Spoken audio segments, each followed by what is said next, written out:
This is Value-Based Leadership for PowerPoint for Task 2. Welcome to our very first monthly Connect meeting together. I'm going to start with another PowerPoint.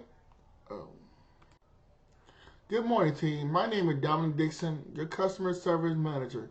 I want to thank you for joining our very first meeting.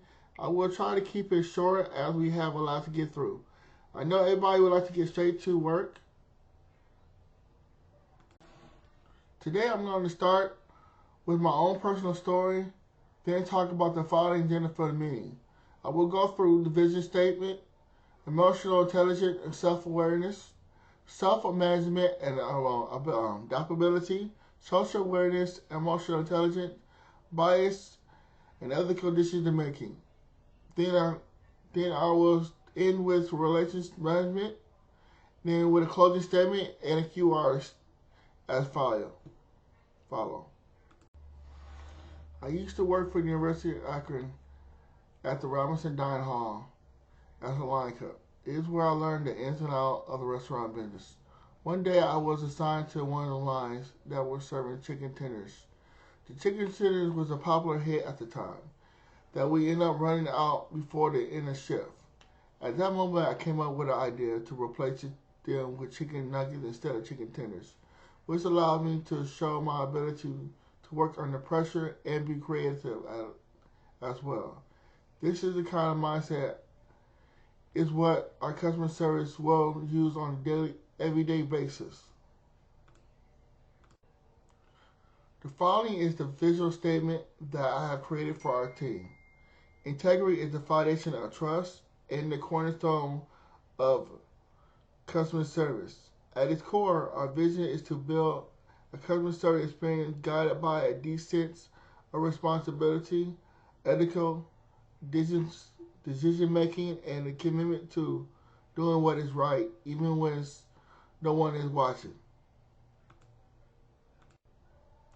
Emotional intelligence. What makes self-awareness significant? How can we apply self-awareness to our everyday interactions? And what is emotional awareness? Emotional intelligence. There are two core components for emotional intelligence. They are self-regulation and emotional regulation. Then I will talk about the daily practices to enhance the team emotional intelligence by leaving out emotions when it comes to the workload. The core components are self-regulation, which is the management of stress, and to align their actions with the values of the company.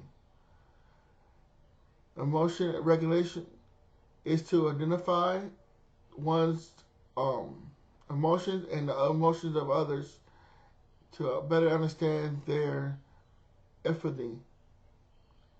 The daily practices for enhancing emotional intelligence are mindfulness, emotional literacy, active listening,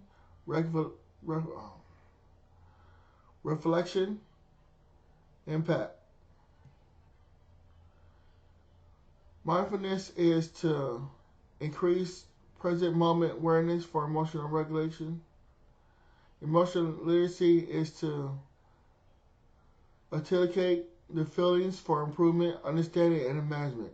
Active listening is to listen to other people's feelings when they come to up. Reflection is to writing down in a journal by understanding one's emotions to order to regulate it later on down the line. How our team will use self-awareness when it comes to direct reports. Self-awareness is the ability to recognize and understand one's emotions.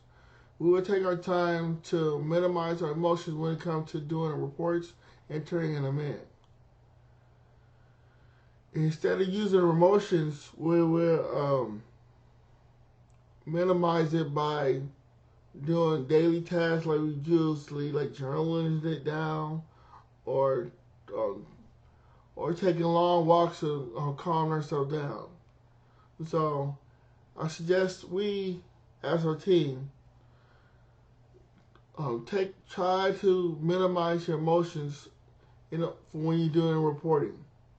So when you go out to the field, or when you go out to with your family and friends, minimize use techniques to minimize your emotions, so it won't judge and um, so won't cloud your judgment of what the actions or what's going on in that moment.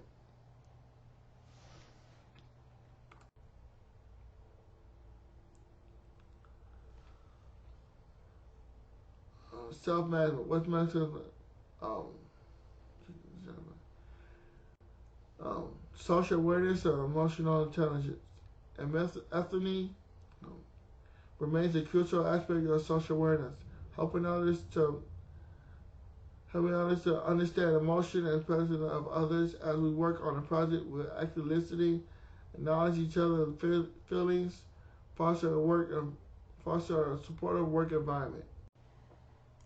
Unconscious bias is the bias of on other people or groups of people. It is subtly influenced and preference for some others. So, for example, you have two candidates. One is Emily, other one is Samar. They're both going for a leadership position for a company. Both have good experience, but they differ. One is more religion because he's Muslim. Other one is just got more experience. But since the two people are different, they, I guess the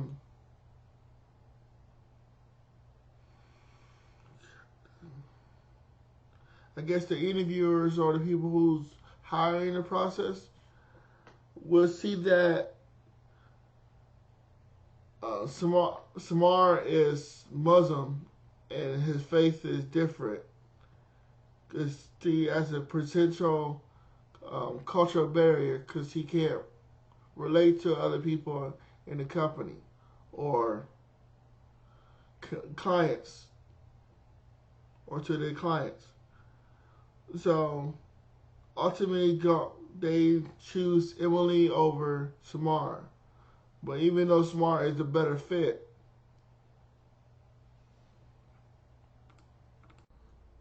bias and ethical decision making. Bias impact ethical decision making. Confirmative bias and halo effect can prevent alternatives from being considered. Recognize and address as bias to make ethical decisions. Seek alternatives to overcome biases. Refrain from visit the idea of seeing things from more than one perspective. So basically is see somebody um, what they see in their own shoes. We can't always be ready to go against the grain of somebody else without them knowing what they have been through. So it's understandable, but we always need to take 2 steps forward and take 2 steps back. Cognitive biases, confirmation biases, the tendency to seek out information that confirms our exceeding benefit beliefs, while ignoring our disseminating evidence to the contrary. For example, people may only consume news from sources that align with their political benefits and discredit opposite views. So, lately in the news, there have been people,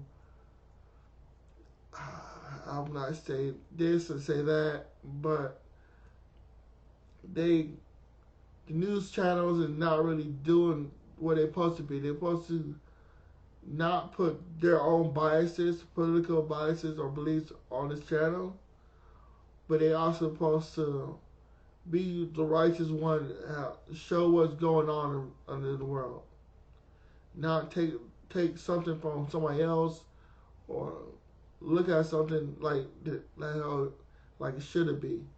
It should be what it is. What it is. It should be black and white. But news nowadays not have been doing what it has been doing. Biases can affect ethical decision making by leading to subject adjustments and ethical violations. It's crucial to recognize and address biases for fair, objective decision making. Relationship management. Relationship management is ethical guide behaviors within personal interaction with others, trust, respect, and integrity. For example, in a professional setting, the manager upholding honesty and fairness foster a positive work environment, enhancing team loyalty and commitment. How does relationship management culture of care? What examples include relationship management and culture of care goes beyond obligation to show genuine concern for others, well-being, understanding, and meeting individual needs. For example, healthcare settings prioritize patient-centered care by actively listening, showing compassion, and involving patient in decision, enhancing patient satisfaction and their patient outcome. So sorry I had to rush through this thing, but here's my closing statement. We have talked to about our story, about my story, about my life, our vision statement, and the emotional intelligence, self-management, biases, and relationship management. If you have any questions, please reach out. Please reach out to me through email. You may have. Thank you.